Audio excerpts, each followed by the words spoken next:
प्रेमासमोर सगळं क्षम्य ना, तशी ती गोष्ट होती. मी त्याला सांगितलं, बघ एकीकडे तुझं जीवन आहे आणि एकीकडे पूर्ण करिअर संपू शकतो. त्याने क्लिअरली मला म्हटलेलं की लग्न करेन ते हिच्याशीच. की मनोज मला फक्त एकच शब्द माहिती आहे, हा.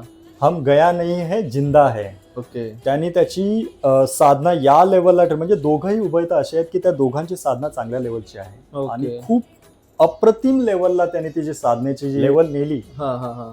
त्यामुळे त्यांनी आजही ते प्रूव्ह करून दाखवलंय जगासमोर हा. की शास्त्र एकीकडे आणि श्रद्धा एकीकडे, आणि आज ते चांगलं जीवन जगत आहे. लग्न केली ना त्यांनी. हो, आणि त्यांनी जगासमोर हा पुरावा ठेवलेला आहे हा. की प्रत्येक वेळेस ज्या गोष्टी मांडलेल्या त्या अशा होतीलच असं नाही.